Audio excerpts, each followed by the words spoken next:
अब तुम उस संबंध में बिल्कुल सम्यक्त को उपलब्ध रहोगे। हार हो तो ठीक, जीत हो तो ठीक, सब बराबर, खेल है शतरंज का। मगर हम तो ऐसे मूढ़ हैं कि शतरंज के खेल में भी तलवारें खिंच जाती।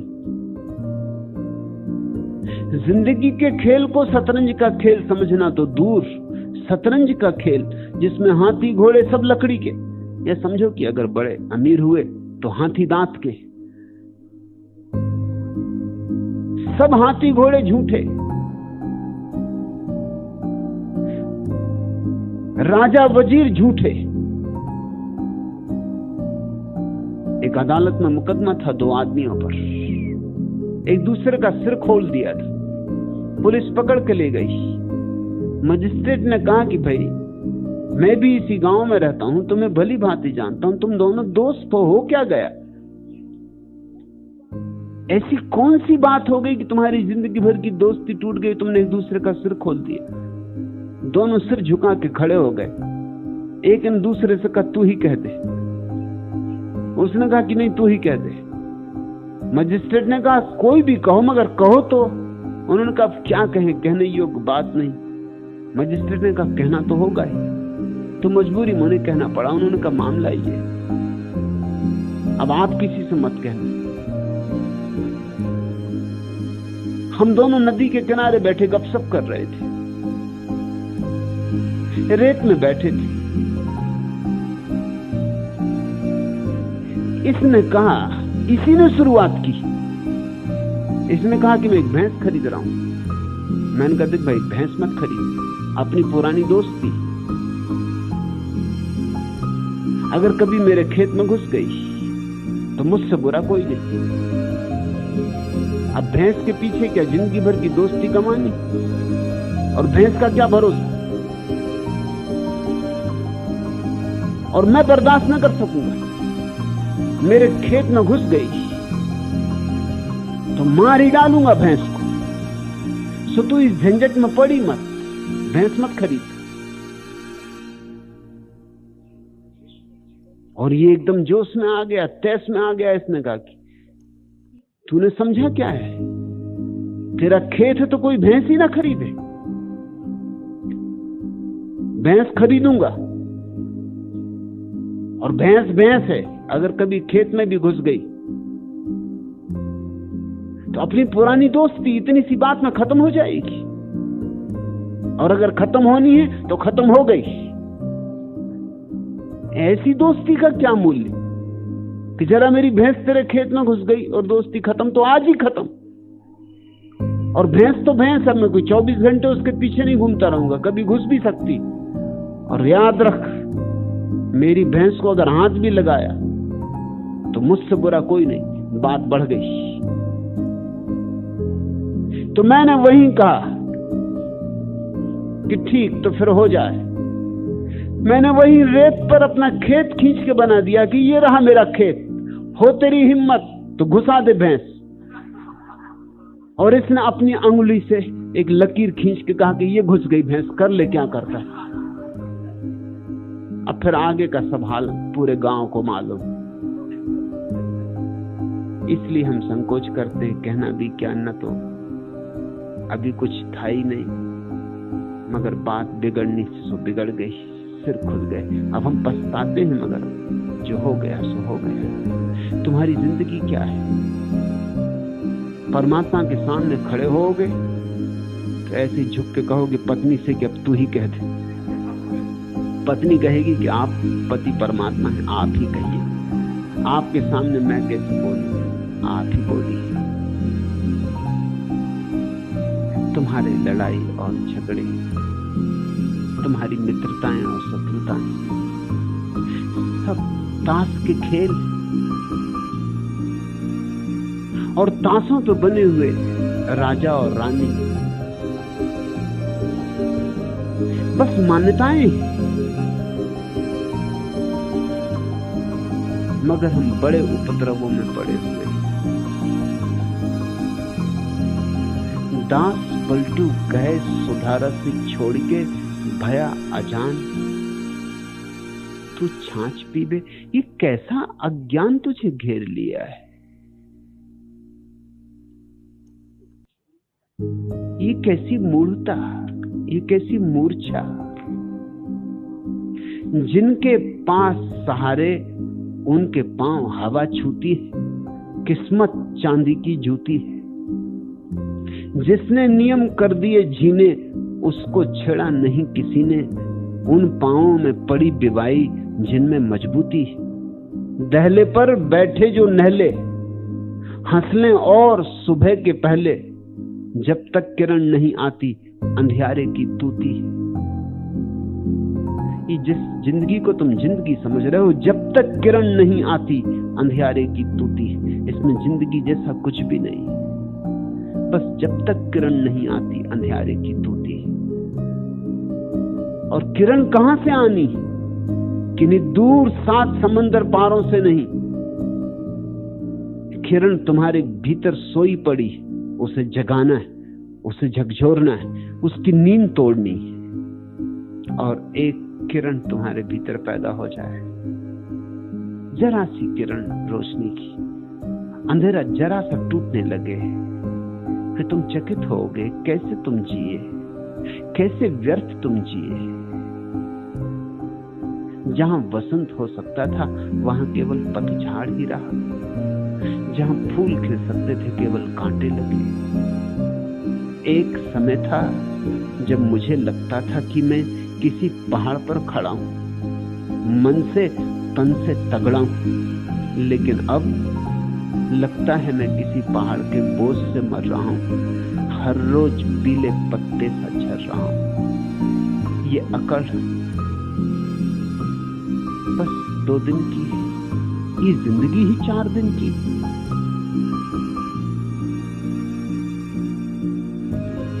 इस जिंदगी की लंबाई कितनी?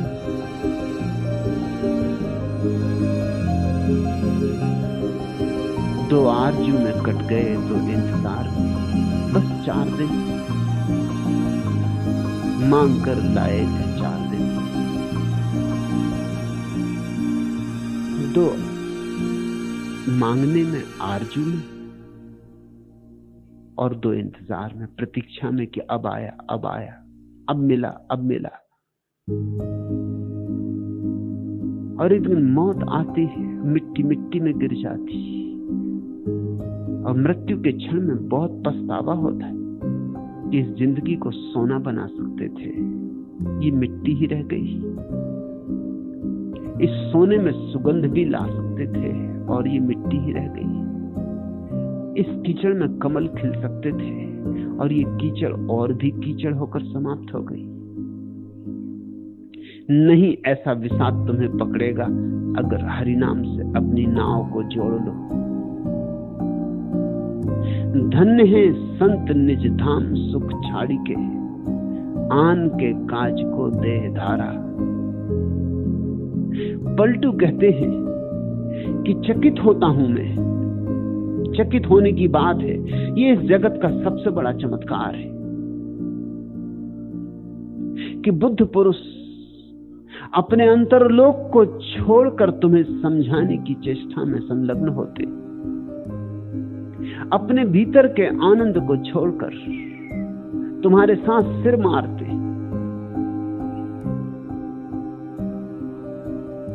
और तुमसे पाते क्या है सिवाय गालियों के, सिवाय अपमान के।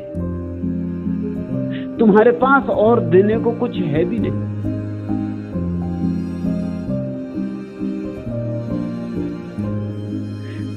तुम्हारे पास गीत तो है ही नहीं, गालियां ही हैं।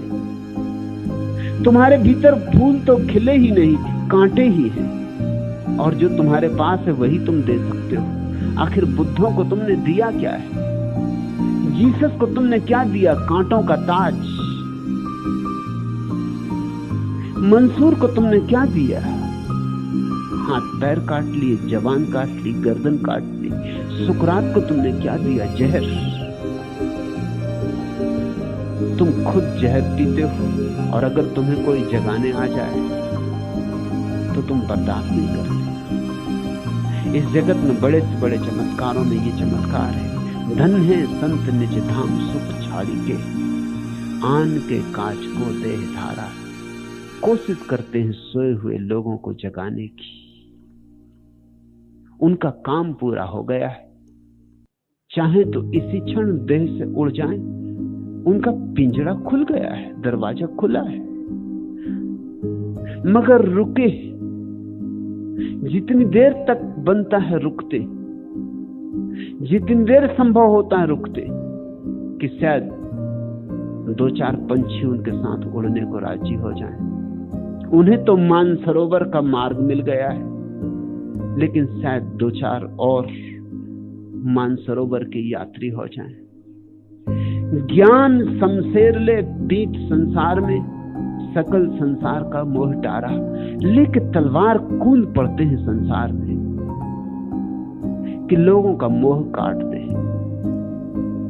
जीसस से किसी ने पूछा है, आप शांति के अवतार हैं, आप जगत में शांति लेके अवतरित हुए। जीसस ने कहा कि नहीं, मैं तलवार लेकर आया हूं। ईसाइयों को बड़ी कठिनाई होती इस वक्तव्य का अर्थ करने में, क्योंकि जीसस और कहें कि नहीं, मैं तलवार लेकर आया हूं, इसकी क्या व्याख्या करें? क्योंकि जीसस तो परम शांति के संदेश वाहक, और कहें कि मैं तलवार लेके आया हूं, पलटू के वचन में अर्थ है। ये साधारण तलवार की बात नहीं हो रही। जीसस उस तलवार की बात कर रहे हैं जो तुम्हारे मोह को काट देगी, जो तुम्हारे अहंकार को काट देगी, जो तुम्हारे अंधकार को काट देगी, जो तुम्हारी मूर्छा को काट देगी। ज्ञान शमशेर ले बैठी संसार में, सकल संसार का मोह डारा। प्रीति सबसे करें मित्र और दुष्ट से, भली और बुरी दो ही सी धारा। संतों के जीवन में भीतर तो अमृत की रसधार बहती, लेकिन बाहर कुछ थोड़े से लोग जिनमें बोध है, जिनमें होश है, वे तो उनके चरणों में सिर भी रखते हैं, लेकिन अधिक लोग, भीड़ भाड़, वह तो गालियों की बौछार करती। पागलों की एक जमात है ये पृथ्वी। इसमें अजीब अजीब पागल है।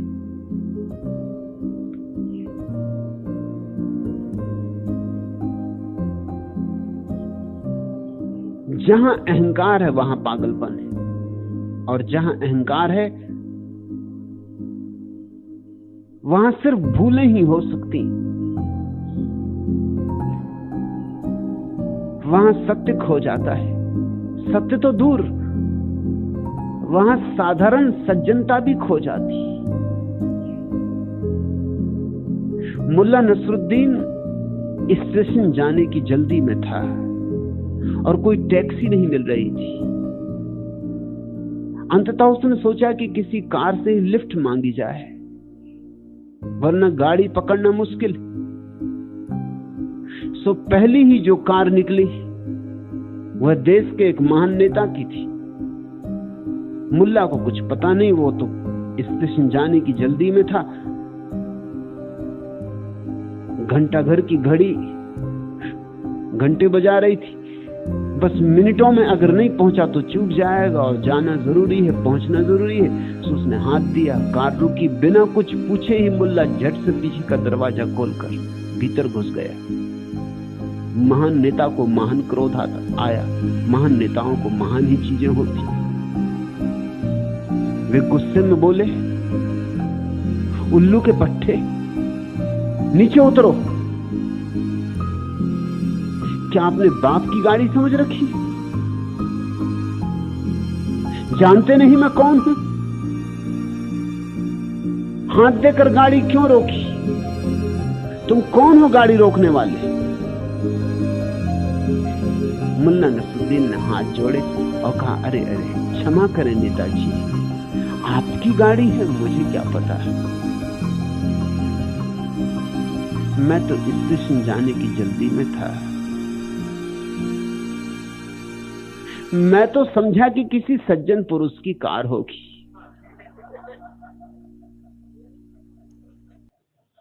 जहां अहंकार है वहां सज्जनता खो जाती, और जहां अहंकार है वहां विक्षिप्तता का वास हो जाता। अहंकार एक तरह का पागलपन है। सरकारी कार्यालय में इंटरव्यू था, चंदूलाल भी उसमें उम्मीदवार थे। प्रश्नकर्ता ने पूछा, चंदूलाल टाइपिंग किस स्पीड से कर लेते हो? जरा प्रश्नकर्ता और इंटरव्यू लेने वाला संकेत था। चंदूलाल के ढंग कुछ झक्की से मालूम होते थे। टोपी उल्टी लगा रखी थी, कोट की बटन भी ऊपर नीचे लगी थी। चंदूलाल ने कहा, 100 शब्द प्रति मिनट की दर से। अधिकारी को विश्वास तो ना आया, ये ढंग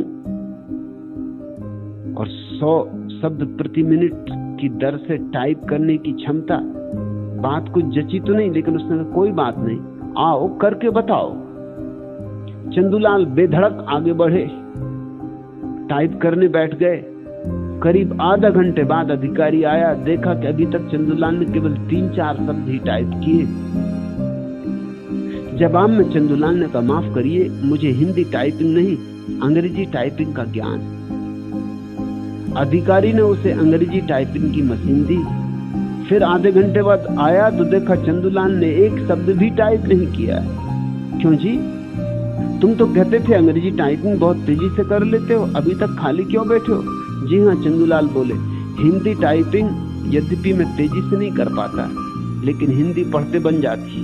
अंग्रेजी में हालत बिल्कुल उल्टी, टाइपिंग तो अपोलो यान की गति से करता हूं, मगर अंग्रेजी पढ़ते नहीं बनती।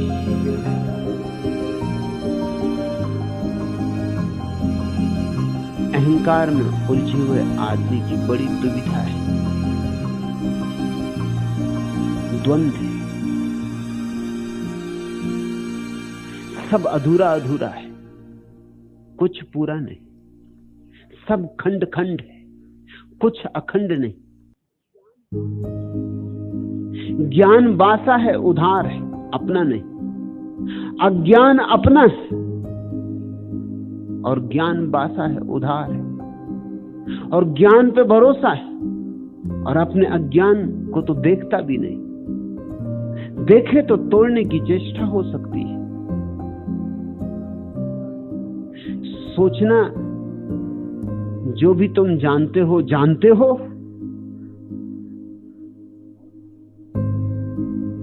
और चकित हो जाओगे। जो भी मूल्यवान है कुछ नहीं जानते।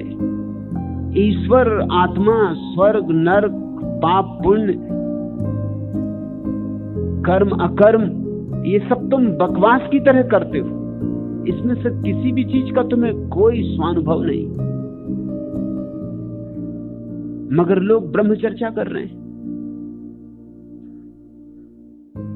इस देश में तो ये दुर्भाग्य और भी घना हो गया है। इस देश में तो सभी ज्ञानी, यहां अज्ञानी तो कोई है ही नहीं। ये तो पुण्य भूमि है, धर्म भूमि। जिसने गीता पढ़ ली, जिसने रामायण कंठस्थ कर ली, वो ज्ञानी हो गया। जो उपनिषद के 4 वचन दोहरा लेता है, वो सोचता है कि सब आ गया, अब क्या करना है। इतना सस्ता नहीं है ज्ञान, ऐसे नहीं मिलता ज्ञान। ज्ञान के लिए ध्यान चाहिए। इसलिए पलटू कहते हैं, संतजन अमर है उसी हरिनाम से, उसी हरिनाम पर चित्त दैवे। उसी हरिनाम पर चित्त को लगाने का नाम ध्यान है। अपने भीतर उसकी तलाश, खोज, अपने भीतर उसे खोदना है। जैसे मिट्टी को खोदते जाओ तो जल स्रोत मिल जाएंगे, मिल ही जाएंगे देर अबेर। वैसे ही स्वयं के भीतर खोदते चले जाओ तो हरि नाम मिल जाएगा, हरि की किरण मिल जाएगी, और तब तुम्हारे जीवन में एक क्रांति होती। तब तुम्हारे पास देने को कुछ होता है, और इतना होता है कि तुम दे चले जाओ, चुकता नहीं। और ध्यान रखना, तुम दोगे लोगों को अमृत और गालियां पड़ेंगी और पत्थर गिरेंगे तुम्हारे ऊपर और फांसी लगाई जा सकती है। ये लोग करेंगे, जो लोग कर सकते हैं वो लोग करेंगे, लेकिन इससे संतों को कुछ भेद नहीं पड़ता। भली और बुरी दो शीश धारा, प्रीति सबसे करें मित्र और दुष्ट से। दास पलटू कहें राम नहीं जान हूं, ये शब्द बड़ा अद्भुत है। दास पलटू कहें राम नहीं जान हूं संत जिन जगत तारा। कहते हैं कि राम को तो मैं सीधा सीधा नहीं जानता था। कैसे जानता? जाना पहले उन्हें जिन्होंने राम को जान लिया था, संतों को जाना। इस पृथ्वी पर परमात्मा का और कोई प्रमाण नहीं, कोई तर्क उसे सिद्ध नहीं कर सकता। तर्क से तो परमात्मा असिद्ध ही होता है। तर्क तो नास्तिक के पक्ष में है, आस्तिक के पक्ष में नहीं। आस्तिकता तर्क से संबंध भी नहीं रखती। तर्क तो निषेध का व्यापार है और आस्तिकता विधेय है। नहीं कहना हो तो तर्क की जरूरत होती, हां कहना हो तो तर्क की कोई जरूरत नहीं होती। तर्क परमात्मा को सिद्ध नहीं करता, कोई प्रमाण नहीं देता। जो तर्क से ही जीते हैं वे अधार्मिक ही रह जाते हैं। जो तर्क से ही जीते हैं उनके जीवन में न कोई गंध होती, न कोई गीत होता, न कोई संगीत होता। जो तर्क से ही जीते हैं वो मिट्टी की तरह ही जीते हैं और मिट्टी की तरह ही नष्ट हो जाते हैं। उनके जीवन में वो परम सौभाग्य की घड़ी आ ही नहीं पाती जब महोत्सव फले, जब दीपावली हो, जब हम शाश्वत के साथ होली खेल सकें। दास पलटू कहे राम नहीं जान हूं। कहते हैं कि राम को तो मैं जानता भी नहीं, जान भी नहीं सकता था, लेकिन मेरा सौभाग्य ये था कि जानूं संत जिन जगत तारा। उन संतों को जानने का अवसर मिल गया जो तलवार लेकर टूट पड़े थे जगत में, कि हो जिसकी भी हिम्मत उसका मोह काट दे, उसका भ्रम तोड़ दे। हो जिसमें भी साहस उसका अहंकार, उसकी गर्दन काट दे।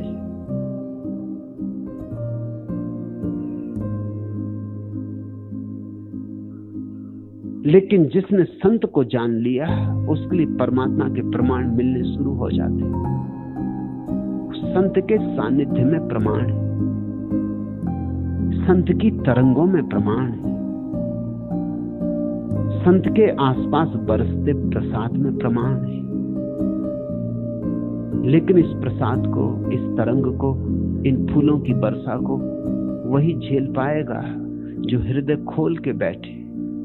अगर तर्क में अकड़े, अहंकार में जकड़े, ज्ञान से भरे, पक्षपात की आंखों पे पट्टियां बांधे, कानों में घंटे लटकाए कि कुछ और सुनाई ना पड़े,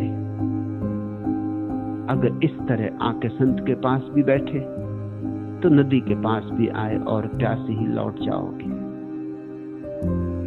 संत के पास तो बैठने की कला है, मिट के बैठना, खाली होके बैठना, शून्य होके बैठना। संत को सुनने का एक और ही ढंग है। स्कूल में, विद्यालय में, विश्वविद्यालय में सुनने का एक ढंग है, संत के पास सुनने का दूसरा ही ढंग है। विश्वविद्यालय में सुनते हो बुद्धि से, संत को सुनना होता है हृदय से। विश्वविद्यालय में सुनते हो विचार से, संत को सुनना होता है प्रेम से। जो अपनी प्रीति की झोली फैलाकर संत के पास बैठ जाता है उसकी झोली भर जाती है। दास पलटू कहे राम नहीं जानूं, जान हूं संत जिन जगत तारा।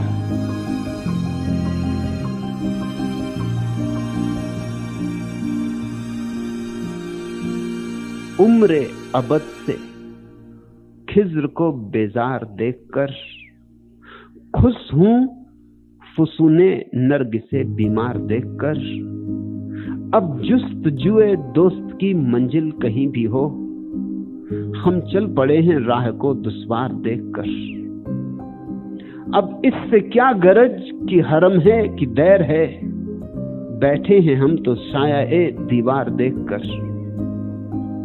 राजे फरोगे आखिरे सब कुछ न खुल सका, क्यों खुश है समा सुबह के आसार देखकर। साजे गजल उठा ही लिया हमने ए रविश, उस चश्म नीम बाज का इसरार देखकर। संतों के पास बैठोगे तो गीत उठने ही लगेंगे, क्योंकि संत के भीतर वह परम प्यारा प्रकट हो रहा है, या कहो वह परम प्रेसी प्रकट हो रही है। जो मर्जी हो, सूफी कहते हैं उसे परम प्रेसी, पलटू कहेंगे उसे परम प्यारा। दोनों ठीक है, क्योंकि वहां ना तो स्त्री बचती ना पुरुष, परमात्मा ना तो स्त्री है ना पुरुष, पर हम तो बोलेंगे तो कोई ना कोई शब्द उपयोग करना पड़ेगा। ये सूफियों का वचन है, साजे गजल उठा ही लिया हमने ए रविश, उठाना ही पड़ा, साज उठाना पड़ा, वीणा बजानी पड़ी, कि बांसुरी बजानी पड़ी, कि मृदंग पर थाप देनी पड़ी, कि गजल गानी पड़ी। साज गजल उठा ही लिया हमने ए रविश, उस चश्म नीम बाज का इसरार देखकर, उसका इशारा देखा। उस प्रीतमा का इशारा देखा, उस प्रीतमा की आधी आंखें खुली आधी बंद, उन अध खुली आंखों का इशारा समझ में आ गया। तुमने बुद्ध की प्रतिमा देखी? बुद्ध की प्रतिमा आधी आंख खुली होती आधी बंद, नीमबाज, अध खुली आंख होती। क्यों? सदियों से ये सवाल बौद्ध जिज्ञासु पूछते रहे, क्यों? जवाब दिया है जापान के एक जैन फकीर रिंझाई ने। उसने कहा बुद्ध मध्य मार्गी, इसलिए वो कहते हैं बाहर भी देखो आधा, आधा भीतर भी देखो, क्योंकि वही बाहर है वही भीतर है। इसलिए आधी खुली आंख। महावीर की आंख पूरी बंद है ध्यान में, वो भीतर डुबकी मार रहे हैं, पूरी पूरी डुबकी मार रहे हैं। तुम्हारी आंख पूरी खुली, तुम बाहर भटक रहे हो। रिंझाई की बात में सच्चाई है। बुद्ध ने आधी आंख बंद की, आधी खुली रखी, क्योंकि बाहर भी वही भीतर भी वही। बुद्ध का सार सूत्र है मध्य, ठीक बीच में रुक जाना। जैसे तराजू को तौलते वक्त जब कांटा ठीक बीच में रुक जाता है तो समतुलता आ जाती, समता आ जाती, सम्यक्त्व आ जाता है। ना तो बहुत भीतर झुक जाना, नहीं तो अंतर्मुखता घेर लेगी। न बहुत बाहर झुक जाना, नहीं तो बहिर्मुखता घेर लेगी। दोनों स्थितियों में आदमी आधा रह जाता है, और परमात्मा को जानना है उसकी समग्रता में। साज गजल उठा ही लिया हमने ए रविश, उस चश्म नीम बास का इसरार देखकर। और जब उसका इशारा हो गया तो हम करते भी क्या, फिर हमने गीत छेड़ ही दिया। अब जुस्तजुए दोस्त की मंजिल कहीं भी हो, अब उस प्यारे की मंजिल कहीं भी हो, कोई फिक्र नहीं। एक बार सदगुरु से मिलना हो गया तो इतना भरोसा आ जाता है कि मंजिल है, और इसके अतिरिक्त भरोसा आता नहीं। सदगुरु की आंखों में झांक के ही भरोसा आता है। उसके हृदय के साथ जब तुम्हारा हृदय भी धड़कता है, साथ साथ लयबद्ध होकर, तब भरोसा आता है। तब श्रद्धा उमकती है। अब जुस्तजुए दोस्त की मंजिल कहीं भी हो, अब उस प्यारे की मंजिल कहीं भी हो, कोई फिक्र नहीं।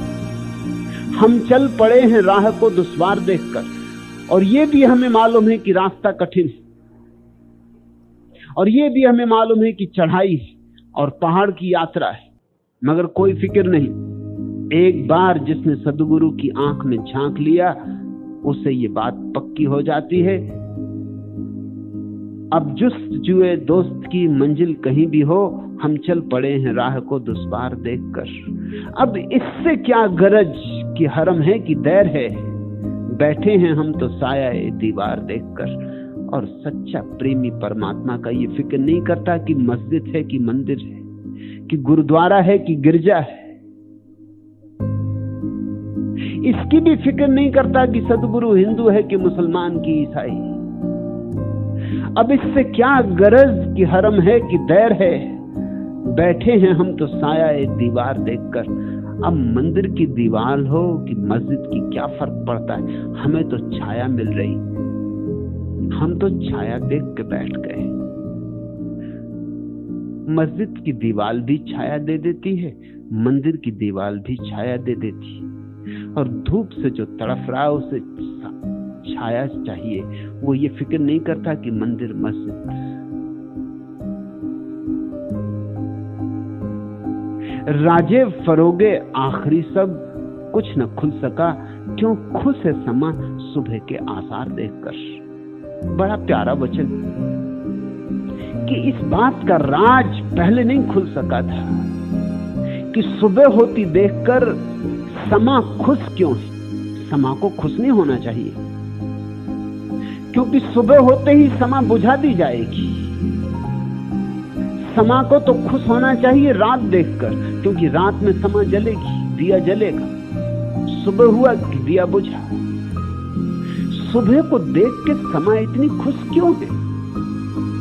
ये राज तो तब खुलता है जब तुम किसी संत के साथ जुड़ोगे, तब तुम जानोगे कि अहंकार की समा बुझ जाए तो आत्मा की समा प्रज्वलित होगी। तब तुम जानोगे कि संत क्यों अपने को मिटा देने को उत्सुक है, क्योंकि उसे एक रहस्य पता चल गया है कि मिटने में ही असली होना है, खोने में ही असली पाना है। जीसस का वचन है, जो बचाएंगे अपने को खो जाएंगे, और जो अपने को खो देंगे वो बचा लिए गए। कफन को बांध के करे तब आस की। पलटू कहते हैं कफन बांध लेना सिर में, तब चलना इस प्रेम के रास्ते पर। कफन को बांध के करे तब आस की, आशिक जब होए तब ना ही सोबे। ध्यान रहे, रास्ता दुश्वार है, कठिन है, लेकिन अगर कभी किसी सद्गुरु का जरा सा स्वाद लग गया तो चुनौती मिल जाती है। तब असंभव संभव मालूम होने लगता है। तब रात कितनी ही अंधेरी हो, सुबह होके रहेगी। इसकी ऐसी आस्था उमकती कि चल पड़ता है आदमी। कितने ही पहाड़ लांघने हो, कितने ही समुद्र लांघने हो, सबकी तैयारी दिखा देता है। पाना ही होगा। एक बार बूंद भी मिल जाए स्वाद, जरा सा बूंद का स्वाद, कि फिर रुका नहीं जा सकता, फिर अपरिहारी है यात्रा। कफन को बांध के करे तब आस की, आशिक जब होए तब ना ही सोवे। और प्रेम की शर्त यही है कि फिर दोबारा न सोवे, फिर दोबारा संसार में मूर्छित न हो।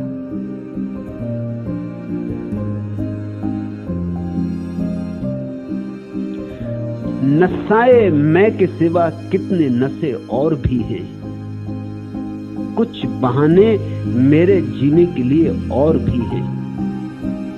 ठंडी ठंडी सी मगर गम से है भरपूर हवा, कई बादल मेरी आंखों से परे और भी हैं। इश्क के रुस्बा तेरे हाय दागे फरोजा की कसम, मेरे सीने में कई जख्म हरे और भी हैं। हिज्र तो हिज्र था, अब देखिए क्या होता है। उसकी कुर्बत में कई दर्द नए और भी हैं। रात तो खैर किसी तरह से कट जाएगी, रात के बाद कई कोस कड़े और भी हैं।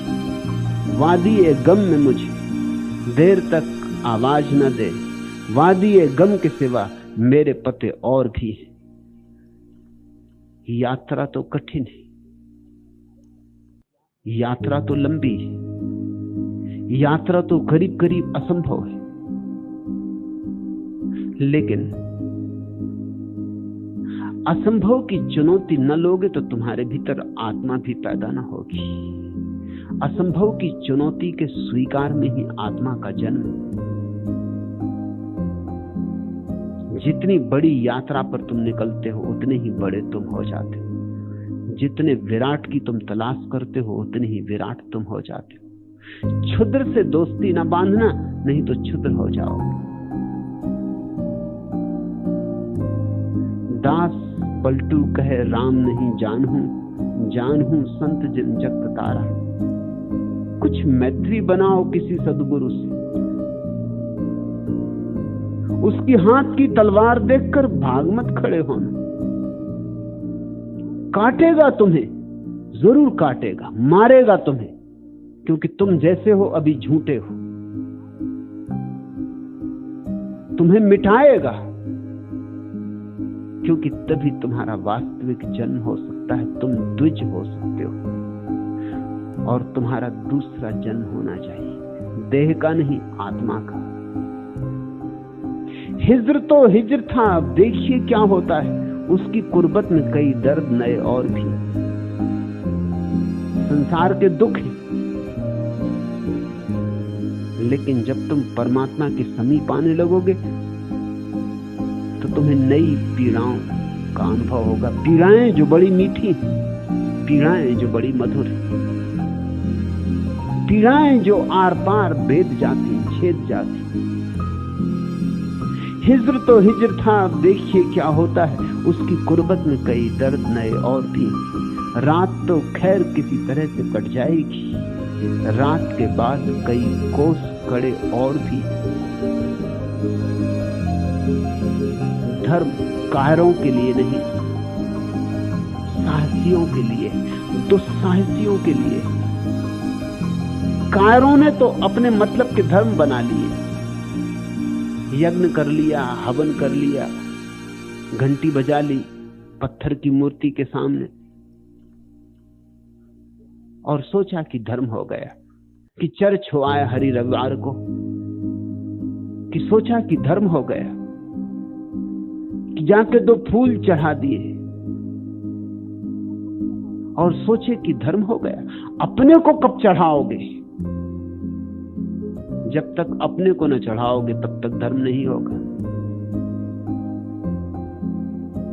कबीर कहते हैं, घर जो बारे आपना, चले हमारे संग। सब जला के राख करने की तैयारी हो, वो हमारे साथ आए। मंदिरों मस्जिदों में तुम कायरों को झुका देखोगे। सदगुरुओं के पास दुस्साहसी इकट्ठे होते हैं, क्योंकि वहां चुनौती है, और ऐसी चुनौती जिसे स्वीकार करना बस थोड़े से लोगों की सामर्थ्य में। मगर यही थोड़े से लोग इस जमीन के नमक हैं। इनके कारण ही इस जमीन में थोड़ा सा रस है, स्वाद है। इन्हीं के कारण इस जमीन में थोड़े से दिए जलते, थोड़ी रोशनी होती। इन्हीं के कारण मनुष्य है। ये थोड़े से आदमी खो जाएं कि फिर आदमी और पशु में कोई भेद नहीं रह जाता। ये थोड़े से बुद्ध, कृष्ण, क्राइस्ट, ये थोड़े से मोहम्मद, महावीर, मूसा, बस इन थोड़े से लोगों के कारण तुम आदमी हो, तुम्हारे कारण नहीं। तुम्हारे कारण तो तुम पशु ही हो। इन थोड़े से लोगों ने खींचा है, खूब खींचा है। तुम्हें जितनी ऊंचाइयों तक ले जा सकते थे ले गए। तुम गिर जाओ, ये तुम्हारा कसूर। तुम उठो ही ना, ये तुम्हारा कसूर। मगर जगाने वालों को तुम दोष न दे सकोगे। उन्होंने पहाड़ों की चोटियों पर खड़े होकर आवाज दी, उन्होंने आवाज देने के लिए हर कीमत चुकाई। उन्होंने तुम्हारी गालियां, कांटे, पत्थर, फांसियां, जहर सब सहे। कफन को बांध के करे तब आस की, आशिक जब होए तब नहीं सोवे।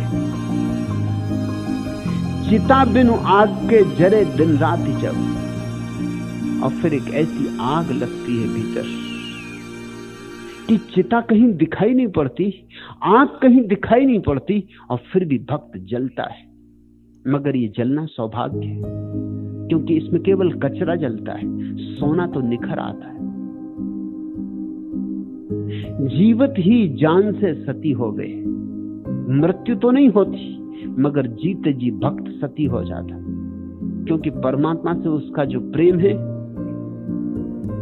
अब उसके सिवाय उसका कोई और प्रेम नहीं। उसका सारा प्रेम संग्रीभूत होकर परमात्मा की तरफ प्रवाहित होता है।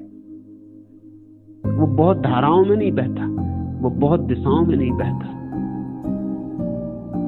उसका प्रेम एकाग्र हो जाता है। जीवत ही जान से सती हो गए, और भीतर धू धू कर कुछ जलता है। आग तो नहीं, आग से भी बड़ी आग। धुआं भी नहीं उठता, चिता भी नहीं, और फिर भी भक्त जल जाता है और राख हो जाता है। मगर जो जल जाता है वह झूठ था, मिथ्या था। फिर जो बच रहता है वही सोना है, निखरा हुआ कुंदन। भूख प्यास जग आस को छोड़कर ही अपनी आप से आप खोबे। सब फिक्र भूल जाती है उसमें। भूख याद नहीं रहती, प्यास याद नहीं रहती, जग की आस याद नहीं रहती। उसे तो बस एक ही धुन, श्वास श्वास में एक ही धुन, एक ही मस्ती, एक ही नशा। बात करता है तो वही, चुप रहता है तो वही। कबीर ने कहा है, बोलता हूं तो हरिनाम, खाता हूं तो हरिनाम, सोता हूं तो हरिनाम, ओढ़ता हूं तो हरिनाम। उसका उठना, बैठना, जागना, सोना सब हरि में डूब जाते हैं। अपनी आप से आप खोबे, वो अपने ही भीतर डूबता, उतरता, गहराइयों में विलीन होता जाता है। जैसे नमक की डिगली को कोई सागर में डाल दे, जैसे जैसे गहरे जाने लगे वैसे वैसे खोने लगे। और एक घड़ी आएगी, नमक की डगली खो जाएगी, सागर के साथ एक हो जाएगी।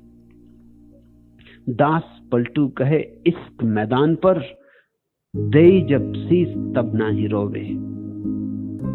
और तुम तब तक रोते ही रहोगे जब तक तुमने एक हिम्मत न जुटाई। दास पलटू कहे इश्क मैदान पर, प्रेम की कसौटी पर जब तक तुम अपनी गर्दन न चढ़ा दोगे, तुम्हारी जिंदगी रुदन, आंसू ही आंसू। तुम्हारी जिंदगी में आनंद नहीं हो सकता।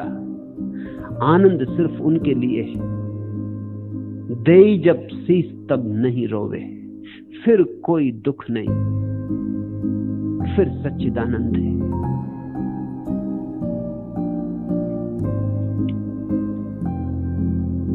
युवावस्था में, यौवन के प्रेम में कभी कभी तुमने ऐसी आग को थोड़ा सा जाना है, जो आग नहीं फिर भी जलाती है। भक्त उसी आग को बड़े विराट रूप में पाता है, जैसे जंगल का जंगल आग लग जाए। प्रेम में, साधारण सांसारिक प्रेम में जो आग है वो तो यूं समझो कि छोटी सी चिंगारी, बुझी बुझी, राख दबी, मगर थोड़ा अनुभव उसमें होता है।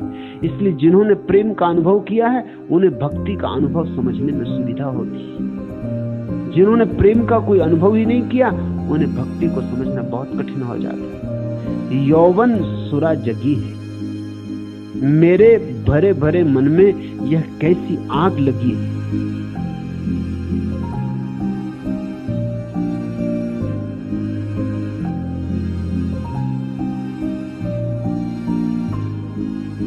अंतर की रस तरल तरंगिन, क्या आंधी पानी बनाई। या आंधी पानी के स्वर में नए प्रणय ने बीन बजाई। दो तूफानों में विवेक मति ठिठकी ठगी ठगी। साख पात को मत प्रभंजन ज्यों झकझोर रहा है। मन के बीच मदन सर बैठा कसक मरोड़ रहा है। लहरों पर चढ़ी चेतना चंचल फिरती भगी भगी। यह उन्मद मौजों का मेला मन क्यों बांध सकेगा। इस अस्थिरता में क्यों अपनी तरनी साध सकेगा। रूप चाहती हुई भावना रस में पगी पगी है। मेरे भरे भरे मन में यह कैसी आग लगी है। दो तूफानों में विवेक मति ठिठकी ठगी ठगी है। लहरों चढ़ी चेतना चंचल फिरती भगी भगी है। रूप चाहती हुई भावना रस में पगी पगी। ये तो साधारण प्रेम का वर्णन है, मगर इसको ही अनंत गुना कर लो, अनंत अनंत गुना कर लो। महावीर ने कहा है अनंत अनंत, अनंत को भी अनंत से गुणित कर दो, तब तुम जान पाओगे जो आग ध्यानी को या भक्त को लगती है। एक क्षण में सारा संसार भस्मीभूत हो जाता है। फिर जो शेष रह जाता है वही हरि, वही राम। फिर उससे तुम जो नाम देना चाहो, निर्वाण, मोक्ष, कैवल्य, आत्मा, परमात्मा, सब नाम का भेद है।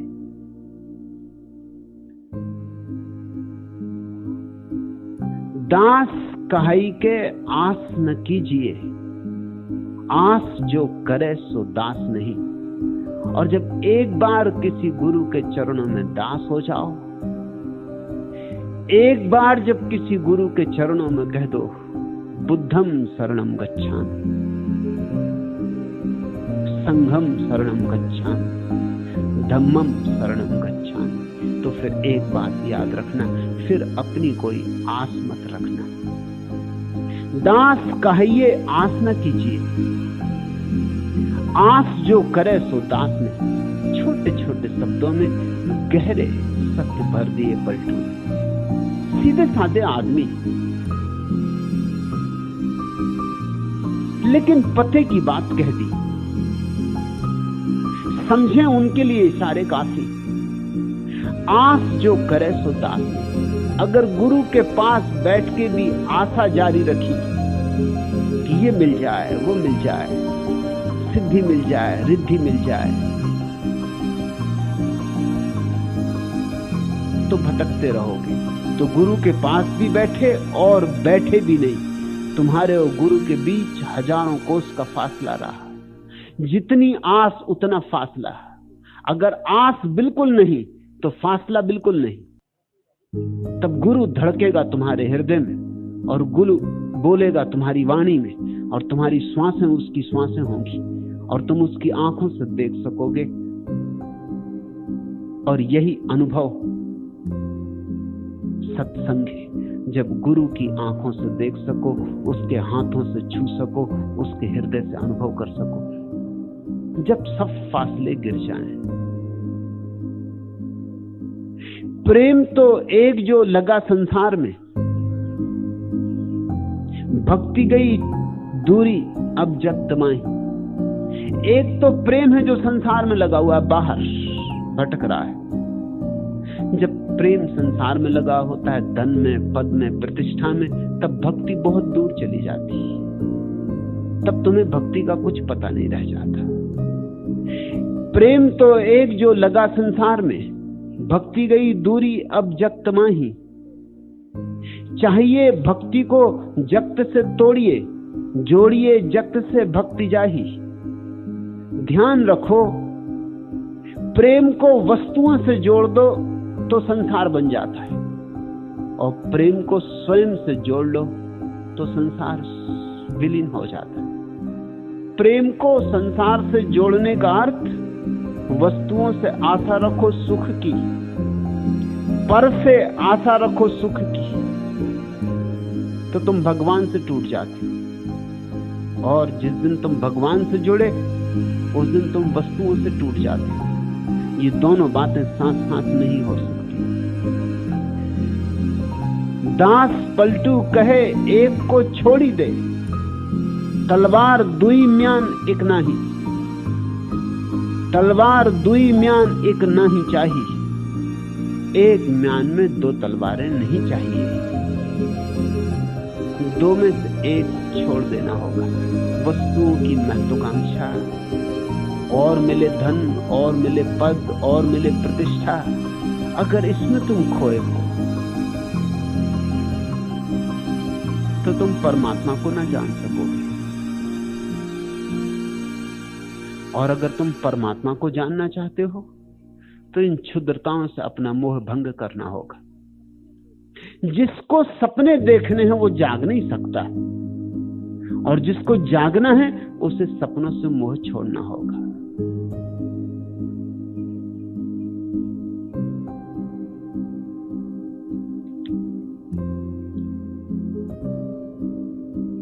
लेकिन हमारे मोह है बड़े अजीब मोह, मरते मरते तक नहीं छूटते। एक नेताजी अपने जीवन की आखिरी सांसें गिन रहे थे। ये पहला ही अवसर नहीं था, वे महापुरुष पहले भी कई बार मर चुके थे, मगर बार बार जिंदा हो गए थे। आखिर नेता लोग इतनी आसानी से मर भी तो नहीं जाते। इस बार जब वे मरने लगे तो बोले, मेरे मरने के बाद इस बात का ख्याल रखा जाए कि अमुक संगीतकार का ऑर्केस्ट्रा ही शोक धुन बजाए। मर रहे हैं, मरने के बाद भी कौन सा ऑर्केस्ट्रा शोक धुन बजाएगा, इसका इंतजाम किए जा रहे हैं। नेताजी के वकील ने तुरंत इस बात को एक कागज पर नोट करते हुए पूछा, कृपया यह भी बताने की कृपा करें कि अमुक संगीतकार की कौन सी धुन आप सुनना पसंद करेंगे।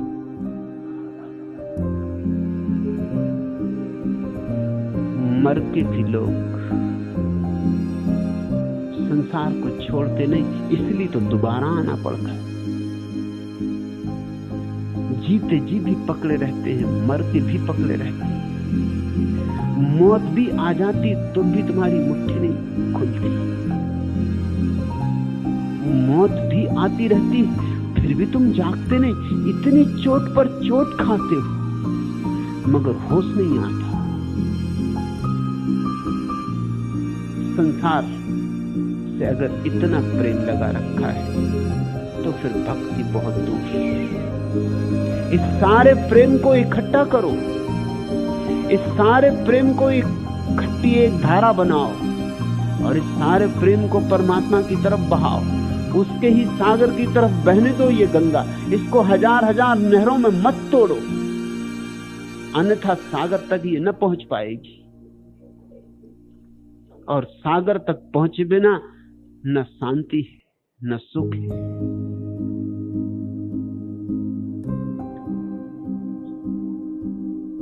मिल जाए मैं तो सजदाए शुक्राना चाहिए, पीते ही एक लफ्ज से मस्ताना चाहिए। हाँ, एहतराम मस्जिद तो बुतखाना चाहिए, मजहब की पूछिए तो जुदा गाना चाहिए। रिंदान मैं परस स्याह मस्त ही सही, ए शेख गुफ्तगू तो शरीफाना चाहिए। दीवानगी है अक्ल नहीं है कि खाम हो, दीवाना हर लिहाज से दीवाना चाहिए। इस जिंदगी को चाहिए सामान्य जिंदगी, कुछ भी न हो तो शीशा हो पैमाना चाहिए। दीवानगी है अक्ल नहीं है कि खाम हो। ये जो भक्ति है दीवानगी है, ये कोई अक्ल नहीं है कि कच्ची चीज हो। अक्ल तो हमेशा कच्ची होती, अक्ल कभी पक्की होती ही नहीं। अक्ल तो हमेशा बचकानी होती। कितना ही बड़ा पंडित हो, अक्ल तो बचकानी ही होती। अक्ल प्रौढ़ता जानती नहीं, प्रौढ़ता तो प्रेम की होती, परिपक्वता तो प्रेम की होती। प्रेम जिन्होंने नहीं जाना वे कच्चे ही रह जाते। और प्रेम एक मस्ती, एक दीवानापन, दीवानगी है। अक्ल नहीं है कि खाम हो, दीवाना हर लिहाज से दीवाना चाहिए। और जो प्रेम के इस रास्ते पर चला है उसको शर्तें नहीं लगानी होगी, बेशर्त दीवाना होना होगा। परमात्मा को पीने चले हो तो बेशर्त पियो। घूंट घूंट क्या पीना, पूरा सागर पियो। लेकिन सागर पीना हो तो भीतर शून्य चाहिए। जो भीतर शून्य है उनमें ही सागर समा सकता है, जो शून्य है उनमें ही पूर्ण समा सकता है। शून्य होना पात्रता है, शून्य होना निमंत्रण है पूर्ण को। इसलिए तलवार सद्गुरु की चाहिए कि काट दे तुम्हारी गर्दन, मिटा दे तुम्हें। दीवानगी है, अक्ल नहीं है कि काम हो। दीवाना हर लिहाज से दीवाना चाहिए। मिल जाए मैं तो सजदाए शुकराना चाहिए। और अगर कभी किसी सद्गुरु के पास ऐसी शराब मिल जाए, ऐसी दीवानगी मिल जाए, तो फिर धन्यवाद में झुक जाना, सजदाए शुकराना चाहिए। तो फिर भगवान के प्रति धन्यवाद में झुक जाना। मिल जाए मैं तो सजदाए शुकराना चाहिए। पीते ही एक लफ्ज से मस्ताना चाहिए। और जैसे ही सद्गुरु को पियो कि फिर तुम्हारे पैर डोलने लगने चाहिए।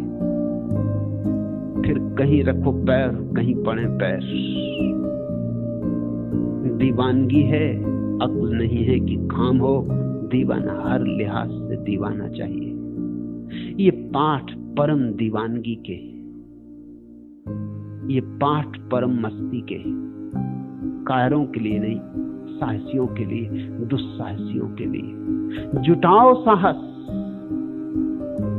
क्योंकि जो साहस जुटाता है वही उस परम धन्यता को उपलब्ध होता है। उस परम धन्यता को जिसके बिना जीवन सिर्फ राख है। उस परम धन्यता को जिसको पाकर सब पा लिया जाता है। जीसस ने कहा है, पहले खोज लो परमात्मा को, से सब अपने से आ जाएगा। जिसे परमात्मा मिल गया उसे सब मिल गया। तुम सब पालो, और अगर परमात्मा को न पाया तो याद रखना, बार बार कहता हूं याद रखना, मरते वक्त बहुत पछताओगे, लेकिन फिर पछताए होत का जब चिड़िया चुग गई खेत। आज